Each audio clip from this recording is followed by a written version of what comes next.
जी, तो हम लोगों ने लास्ट टर्म को पढ़े थे हाइजेनबर्ग अनसर्टेनिटी प्रिंसिपल के उसके एप्लीकेशंस, राइट।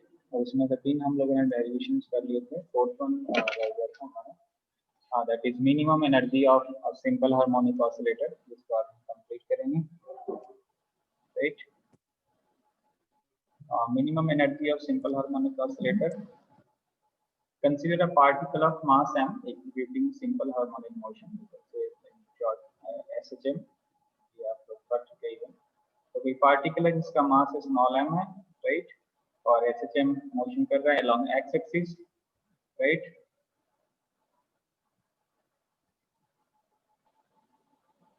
तो along the x axis motion कर रहा है पार्टिकल है स्मॉल m मास का, right.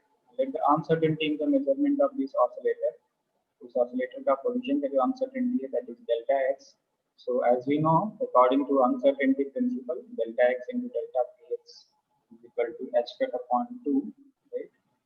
The uncertainty in the linear momentum of the particle is given by, ये सारा कुछ आपको मालूम है। यहाँ पर मैं दोबारा बॉर्डर कर दूं कि हम लोगों ने बहुत ही ज्यादा प्रिकॉशन इसमें ले रखे हैं, प्रिसीजन ले रखे हैं मेजरमेंट में पोजीशन ऑफ मोमेंटम के लिए। That's why we are using h cut upon 2 और you can say that h upon 4 pi, right. याद रखिएगा आप लोग, राइट। तो इस इक्वेशन से हम मोमेंटम फाइंड आउट कर सकते हैं, delta p is equal to h cut upon 2 into delta x, right. So the total energy of the particle or oscillator is given by, total energy का formulation क्या होता है, kinetic energy plus potential energy, kinetic energy plus potential energy. तो kinetic energy का भी formulation हम लोगों ने पढ़ रखे थे, in terms of momentum kinetic energy is equal to delta p square, क्योंकि हम लोग यहाँ पर मोमेंटम का अनसर्टेनिटी ले रहे हैं तो पी स्क्वायर अपॉन 2m होता है, तो यहाँ पर uncertainty momentum that is delta p, that's why kinetic energy is equal to delta p square upon 2m, right. Potential energy का, ऑसिलेटर का पोटेंशियल एनर्जी का इवन डेरिवेशन आपने कर रखे हैं, half k x square potential energy होती है half k x square. ये फॉर्मूला आप सभी को मालूम होना चाहिए, मालूम होगा भी तो को। Potential energy of oscillator SHM, in case of SHM that is 1/2 के एक्स स्क्वायर, राइट। के बोल्ट्जमैन कांस्टेंट है, x इसका डिस्प्लेसमेंट होता है, राइट। तो यहाँ पर जो पोजीशन का जो अनसर्टेनिटी है, शुरू में ही हमने बोल दिया था ऑसिलेटर का जो अनसर्टेनिटी है पोजीशन में दैट इज डेल्टा एक्स, तो यहाँ पर x की जगह हम डेल्टा एक्स, राइट। तो 1/2 के एक्स स्क्वायर, तो ये हमारा टोटल एनर्जी उस ऑसिलेटर का है, राइट। तो डेल्टा पी की ऑलरेडी वैल्यू हमें नोन है, delta p is equal to h cut upon 2 delta x.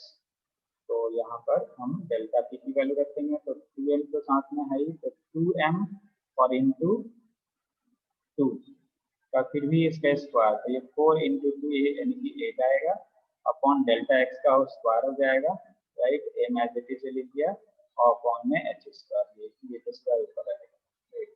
Plus as it is हमने potential energy half k x square, right. इसको अगर आप delta p square find out करोगे तो ये हो जाएगा h cut square upon 4 delta x square, right. h cut square upon 4 delta x square, right. फिर इसको आप 1/2m से मल्टीप्लाई कर दोगे, तो 1/2m काम आएगा, 1/2m, राइट। ये हो जाएगा 8m डेल्टा एक्स स्क्वायर, तो ये एक्स स्क्वायर है यहाँ पर, राइट। तो ये हमारे पास इक्वेशन आ गया एनर्जी का, the total energy of the particle और ऑसिलेटर इज दिस।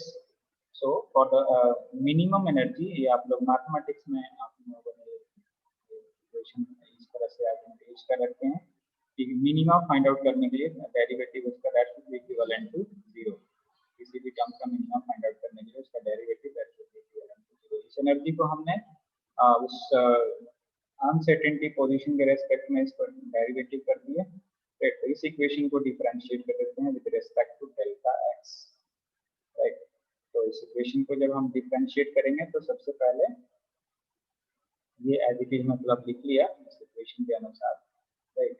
ये d अपॉन e की वैल्यू सब्स्टिट्यूट कर दिया, d upon e two delta x, right. E की वैल्यू ये सब्स्टिट्यूट करें that is equivalent to 0 for minima. तो इसको फर्स्ट टर्म अब डिफरेंशिएट करेंगे तो ये h कट स्क्वायर तो ये कांस्टेंट है, राइट।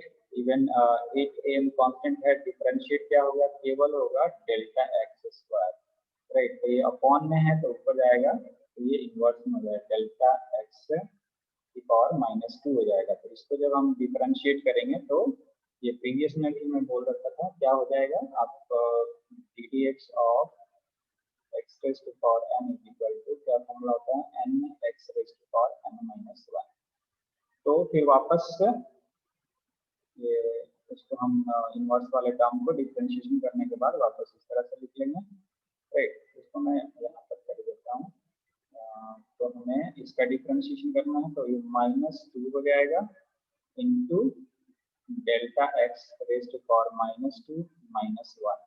तो पावर कितना था, -2 था तो ये -2 -1 तो -3 हो जाएगा। ये हो जाएगा -2 delta x raised to power -3, right. तो यानी कि इस टर्म का डिफरेंशिएशन जो हुआ तो कितना हो जाएगा, मैं बता देता हूँ, बाकी तो एज इट इज लिखा है, यहाँ पर चेक कर सकते हैं। That is written as -2 upon delta x raised to power 2, right. तो आप चेक कर सकते हैं इस -2 की वजह से एक माइनस टर्म तो यहाँ पर आ ही गया और माइनस ये h cut square as it is लिखा है, राइट। और ये 8 टर्म था तो ये 2 से कैंसिल आउट हो गया, दैट विल बी 4 और m एज इट इज है और delta x raise to power 2 आ गया, राइट। आप दूसरे वाले टर्म को भी देख सकते हैं कि ये जस्ट सिंपल है तो डेल्टा एक्स स्क्वायर का क्या हो जाएगा, 2 डेल्टा एक्स डिफरेंशिएशन। ये जो अपॉन में 2 था इधर ये था तो ये 2 कैंसिल आउट हो जाएगा, राइट। यहाँ पर ये 2 कैंसिल आउट हो जाएगा तो k delta x as it is रह जाएगा, right? तो ये डेरिवेटिव इसका हमने कैलकुलेट कर लिए। इसको ट्रांसपोज कर लेते हैं तो k डेल्टा x की वैल्यू आ जाएगी इधर राइट हैंड साइड में। जब इस टर्म को ट्रांसपोज करेंगे that will give you positive term, that means h cut square upon 4m delta x raise to power 3, right. अब हमें actually uncertainty in position calculate करना है तो ये डेल्टा एक्स का रेज़ टू पावर क्यू है तो इधर ले गए हम, राइट, और के अपॉन में लिया है तो हमारे पास इक्वेशन आ गया ये delta x raise to power 4 equal to h cut square upon 4m, ये आ गया अनसर्टेनिटी इन। इवन इसको हम सिंपल डेल्टा एक्स की वैल्यू कर ले तो ये पावर इधर ट्रांसपोज हो जाएगा तो इधर पावर 4 है तो उधर जाके 1/4 हो जाएगा, राइट। इस तरह से हम कर सकते हैं। तो delta x is equal to h cut square upon 4m के raise to power 1/4, that is the uncertainty in position of the oscillator of mass m of a particle in a simple harmonic case, right। तो ये हमने delta x की value calculate कर ली है। अब तो equation यहाँ पर हम लोगों ने एनर्जी का जो लिख सकते हैं ये इक्वेशन, इस इक्वेशन में टोटल एनर्जी के टर्म में हम सब्स्टिट्यूट कर सकते हैं, राइट। तो यहाँ सब्स्टिट्यूट कर लेते हैं। इवन इस वाले इक्वेशन सेकंड में डेल्टा एक्स की value in terms of just single term में। तो in equation 2 we get the minimum energy of simple harmonic oscillator, right. क्योंकि जो हमारी हेडिंग है यहाँ पर चेक कर सकते हैं हम क्या कैलकुलेट कर रहे हैं, minimum energy of a simple harmonic oscillator. तो बहुत ही बेसिक से स्टार्ट किए कि सिंपल हार्मोनिक ऑसिलेटर के पास एनर्जी होगी kinetic energy plus potential energy. Total energy कितनी होगी, काइनेटिक प्लस पोटेंशियल, वो दोनों फाइंड आउट कर लिए। फिर मिनिमा का कंडीशन अप्लाई करके और हम इसमें से अनसर्टेनिटी पोजीशन फाइंड आउट कर लिए, उसकी वैल्यू सब्स्टिट्यूट कर दिए तो हमारे पास मिनिमम एनर्जी आ गई। तो सेकंड इक्वेशन में आप देख सकते हैं e minimum is equal to h cut square upon 8m, right. ये एज इट इज लिख लिया h cut square of 8m और डेल्टा एक्स स्क्वायर की वैल्यू यहाँ पर सब्स्टिट्यूट, राइट। यानी कि 1/4 पावर है और उसको अगर हम किसी 1/4 पावर है उसके स्क्वायर करेंगे तो 1/2 रह जाएगा, स्क्वायर करेंगे तो पावर 1/2 रह जाएगा। तो ध्यान रखिएगा इस पावर में मिस्टेक ना हो, तो जब सॉल्व करें तो 4 और ये अपॉन में था यहाँ देख सकते हैं, इसको थोड़ा सा मैं और जूम कर दूं, यहाँ पर ये अपॉन में है, तो ये डेल्टा एक्स की वैल्यू यहाँ पर देख सकते हैं H cut square upon 4m के है, तो इसीलिए एच कट स्क्वायर अपॉन में इधर आया, राइट, ऊपर m 4m के चला गया, तो 1/2 पावर आएगा, राइट, क्योंकि हमने यहाँ पर स्क्वायर कर रखा है, ऐसा नहीं कि ये सारा सारा एडिटिव वैल्यू सब्सिट्यूट कर, तो इसमें मिस्टेक हो सकता है, तो बहुत केयरफुली ये पावर वगैरह सही से केयरफुली आप इसको सब्सिट्यूट करें। प्लस 1/2 इसमें एज इट इज डायरेक्ट था डेल्टा एक्स का होल स्क्वायर, ये h cut square upon 4m के रेज़ टू पावर 1/2। अब इसको थोड़ा सा और सिंप्लीफाई कर लिए, यहाँ से इसको ये एच कट स्क्वायर है तो ये स्क्वायर रूट के अंदर है, तो ये चला जाएगा, तो ये कैंसिल आउट हो जाएगा, राइट, ये 4 है तो स्क्वायर रूट से 2 बाहर आएगा, तो 2 से 8 कैंसिल होगा, तो 4 आ जाएगा, तो अपॉन में क्या आ गया, इधर क्या आ जाएगा टर्म एच कट अपॉन 4, और इधर क्या रह जाएगा, जैसे कि ये m है स्क्वायर रूट में है, इस m को अगर हम अंदर ले जाएंगे तो क्या हो जाएगा m स्क्वायर, तो m में कैंसिल आउट हो जाएगा, तो अपॉन में m आएगा, राइट, तो इसलिए ऊपर k रह गया और अपॉन में m, k upon m, right, plus इसका भी चेक कर लेते हैं, राइट, तो इसमें ये एच कट बाहर हो जाएगा, ये क्योंकि स्क्वायर है, राइट, और ये 4 है तो यहाँ से भी 2 बाहर आ जाएगा, तो 2 × 2 4 हो गया, तो एच कट अपॉन 4, और यहाँ क्या रह जाएगा, इसको अगर हम k को अंदर रूट के अंदर ले जाएं तो ये k स्क्वायर हो जाएगा, और यहाँ पर k है तो k स्क्वायर अपॉन k यानी कि ऊपर k रह जाएगा, k अपॉन m आ जाएगा, राइट, तो इसको बहुत अच्छे से चेंज करें, तो h cut upon 4 under root k/m, तो अब इस दोनों में से हम क्या कॉमन कर सकते हैं, k/m कॉमन कर लें, तो हमारे पास क्या आ जाएगा, ये h cut upon 2 under root k/m, यहाँ से अगर कॉमन करें, राइट, तो ये इवन हमें फॉर्मूला मालूम है, ओमेगा स्क्वायर मतलब फ्रीक्वेंसी जो सिंपल हार्मोनिक ऑसिलेटर का होता है, दैट इज k/m, तो उससे ही omega is equal to under root k/m, ये फॉर्मूला है angular frequency of the oscillator, right, तो ये जो ई मिनिमम का टर्म है that can be also written as in terms of angular frequency, जो एनर्जी का टर्म है उसको हम एंगुलर फ्रीक्वेंसी के टर्म में लिख सकते हैं, तो यहाँ ई मिनिमम का फॉर्मूला आ गया 1/2, ये देखो 1/2 एच कट, और इसको हमने ओमेगा लिखा, फिर एच कट की वैल्यू मालूम है, एच कट की वैल्यू क्या होती है, h upon 2 pi, h upon 2 pi, omega की वैल्यू सिंपल उसकी सेंट्रल फ्रीक्वेंसी के टर्म में न्यू नॉट होती है, right, omega is equal to 2 pi nu naught, right, 2 pi nu naught, तो ये यहाँ रख दिए, तो ये हो गया 2 पाई कैंसिल आउट हो गया, और ये बन गया 1/2 h not, right, that means कि जो मिनिमम एनर्जी है सिंपल हार्मोनिक ऑसिलेटर का, वो जीरो ना होकर के कितनी होती है minimum energy, 1/2 h not, right, तो हम लोगों ने अभी तक जो हाइजेनबर्ग अनसर्टेनिटी प्रिंसिपल के जो एप्लीकेशन किए फर्स्ट किए थे, यहाँ पर मैं प्रीवियसली एक बार आपको रिकॉल करा दूं, हम लोगों ने फर्स्ट जो डिस्कस किए थे कि electron can not reside inside the nucleus, that means non existence of electrons in nucleus, और सेकंड किए थे जीरो पॉइंट एनर्जी, राइट,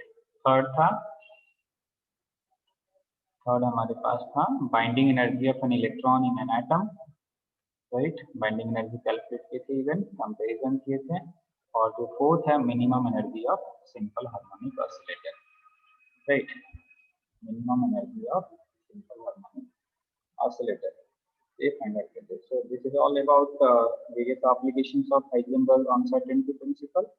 अब हम लोग नेक्स्ट टॉपिक जो डिस्कस करने जा रहे हैं वो अपने सारे से हटके हैं, एक तरह से एक टॉपिक इसे कोरिलेट करेंगे, और उसके बाद एक नया ही अब डिफरेंट कॉन्सेप्ट स्टार्ट होगा, और जो कि आगे की चीज़ों को पढ़ने के लिए वो बहुत जरूरी है, right, and that will be the wave function, the topic is wave function.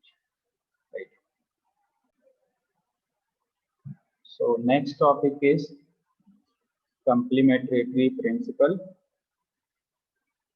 तो एक साइंटिस्ट थे जिनको बारे में आप लोग पहले भी पढ़ चुके हैं, दैट इज बोहर। तो बोहर ने कम्प्लीमेंट्री प्रिंसिपल प्रोवाइड किए, जो कि हम लोग कहते हैं ना कि मैं कहते आ रहा था कि हम लोग शुरू में स्टार्ट किए कि हम पार्टिकल और वेव नेचर को पढ़ रहे हैं जी, और पार्टिकल और वेव नेचर को साइमल्टेनियसली डिटरमाइन नहीं कर सकते हैं, क्योंकि पार्टिकुलर फिनोमेना रिप्रेजेंट करता है कि जो मटेरियल का जो नेचर है या पार्टिकल का जो नेचर है वेव नेचर है या फिर वो पार्टिकल नेचर है। पार्टिकुलर फिनोमेना ही डिस्क्राइब करता है, तो इसलिए उसके लिए पार्टिकुलर एक प्रिंसिपल असाइन कर दिया गया कि जो ये हम बातें कह रहे हैं वाकई में वो सही है, और उसको हम कहते हैं कम्प्लीमेंट्री प्रिंसिपल, राइट। तो जो कि बोहर ने प्रोवाइड किए और बहुत ही सिंपल है कि the particle in wave aspects of physical system, कोई भी फिजिकल सिस्टम जिसके इनसाइड में पार्टिकल एग्जिस्ट करते हैं, है ना, मोर देन 2 अगर कहीं भी वर्ड बोला जाएगा तो उसको हम सिस्टम कह सकते हैं, राइट। आपने क्लास उसमें स्टैटिस्टिकल फिजिक्स में पढ़ रखे हैं सिस्टम और इन सिंबल्स के बारे में, है ना। तो यहाँ पर सिस्टम का यही मीनिंग हुआ फिजिकल सिस्टम का, कि उस सिस्टम के इनसाइड में अगर हम कह सकते हैं कि पार्टिकल है, उस पार्टिकल के साथ डी ब्रॉगली वेव हाइपोथेसिस के अनुसार कह सकते हैं कि उस पार्टिकल के साथ वेव एसोसिएटेड है, right. But these two terms particle and wave aspects of that system are complementary to each other. That means कि हम साइमल्टेनियसली उसको एग्जिबिट नहीं कर सकते हैं, रिप्रेजेंट नहीं कर सकते हैं, हम बॉदर नहीं कर सकते हैं और शो नहीं कर सकते हैं, राइट। एक्सपेरिमेंटल एक सिंगल एक्सपेरिमेंट के थ्रू हम दोनों नेचर को रिप्रेजेंट नहीं कर सकते हैं, right. That means both these aspects wave and particle of a physical system can not be exhibited at the same time, that is the complementarity principle, right. अब इसको यहाँ पर हम वादे कर सकते हैं, इवन हम लोगों ने डिटेल में डिस्कस कर चुके हैं। डिटेल में क्या डिस्कस कर चुके हैं कि कौन से फिनोमेना से हम वेव नेचर को पढ़ते हैं और कौन से फिनोमेना को पार्टिकल नेचर को, कौन से एक्सपेरिमेंट के थ्रू हम पार्टिकल नेचर को रिप्रेजेंट कर सकते हैं, right. So what is basically this complementary principle? This principle tells us that any experiment showing wave properties of a system never shows its particle properties, right? For example, कि अगर हम लोग wave nature properties के बारे में discuss कर रहे हैं, यंग्स डबल स्लिट एक्सपेरिमेंट किया, डबल स्लिट एक्सपेरिमेंट किया, डिफ्रैक्शन पैटर्न्स को हम डिफ्रैक्शन को स्टडी कर रहे हैं, तो वहां पर हम लोग वेव नेचर को ऑब्जर्व करेंगे इंटरफ्रेंस फिनोमेना के थ्रू। स्क्रीन पे जो हमें ऑब्जर्वेशन होगा that will be interference pattern, interference fringes. तो वहां पर ऐसा नहीं कि हम यंग्स डबल स्लिट एक्सपेरिमेंट या टू स्लिट एक्सपेरिमेंट में या डिफ्रैक्शन फिनोमेना में हम कॉम्पटन इफेक्ट की बातें करने लगे, यानी कि स्कैटरिंग ऑफ पार्टिकल्स की बातें कर लेंगे या कॉम्पटन इफेक्ट की बातें करने लगे, right. That is not possible, right. So as we know that a system, say a moving particle, is represented by a wave packet.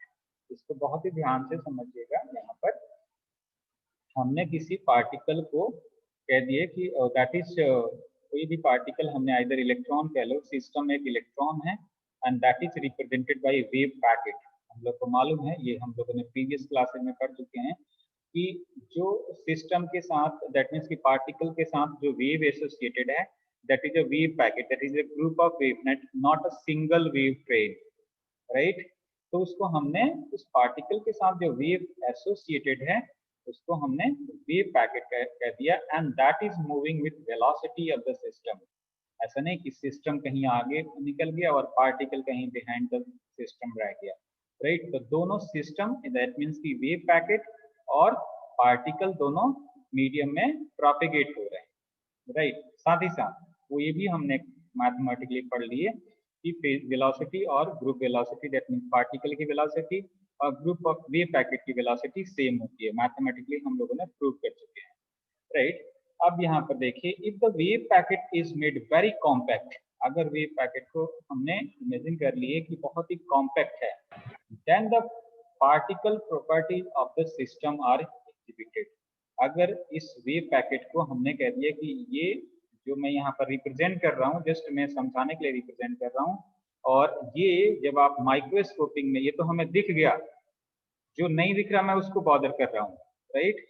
तो ऐसा कोई वेव पैकेट जिसको केवल आप जब ऑब्जर्व कर रहे हो, that is appeared as a particle, that means इतना वो वेव पैकेट कॉम्पैक्ट है कि वहां पर केवल हम उसको डॉट से जस्ट समझने के लिए रिप्रेजेंट करते हैं, right? So if the wave packet is made very compact, then the particle properties of the system are exhibited. तो इस वेव पैकेट को हम क्या कह सकते हैं कि ये तो पार्टिकल है, right. That is the system behaves like a particle. जो सिस्टम था जिसको हम कह रहे थे कि उस सिस्टम में पार्टिकल है, वो किसी पार्टिकुलर वेव पैकेट के साथ मीडियम में प्रोपेगेट हो रहा है, दोनों की वेलोसिटी सेम है, राइट। लेकिन वो वेव पैकेट बहुत ही कॉम्पैक्ट है, बहुत ही कॉम्पैक्ट है, राइट। अगर उसको हम कॉम्पैक्ट इमेजिन कर लिए तो उसको हम पार्टिकल की तरह ट्रीट करें। अब जिस स्टेज पे अपोजिट हम बात कर लेते हैं, यानी कि यहाँ पर वेव नेचर क्या हो गया, इसका डिसअपियर हो गया।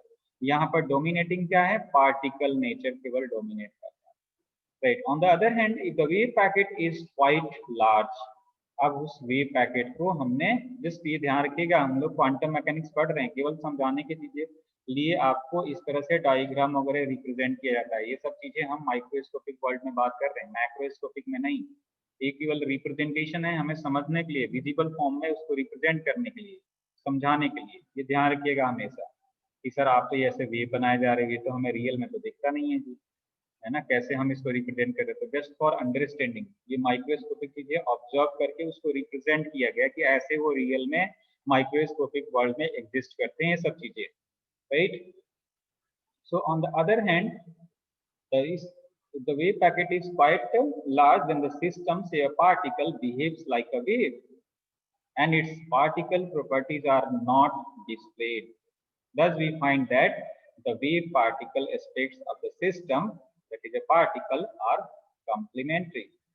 That means कि इसको अगर हमने जो यहाँ पर कॉम्पैक्ट के बजाय हमने लार्ज वेव पैकेट, उसको लार्ज वेव बोल दिए, राइट। तो वहां पर पार्टिकल की एग्जिस्टेंस हमने डिस्प्ले नहीं किए, वहां पर वेव की जो वेव नेचर का था उसको वहां पर डोमिनेट करेगा और उस चीज को ऑब्जर्व करेगा। That means what we can say that these two terms, both wave and particle aspects, cannot be real at the same time.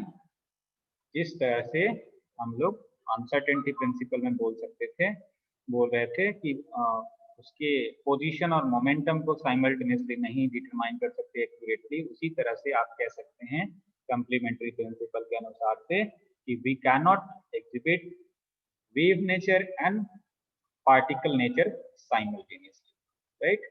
तो नेक्स्ट लेक्चर में हम लोग वेव फंक्शन डिस्कस करेंगे। अब ये लेक्चर ओवर हो गया, यहाँ दोबारा आप लोग कनेक्ट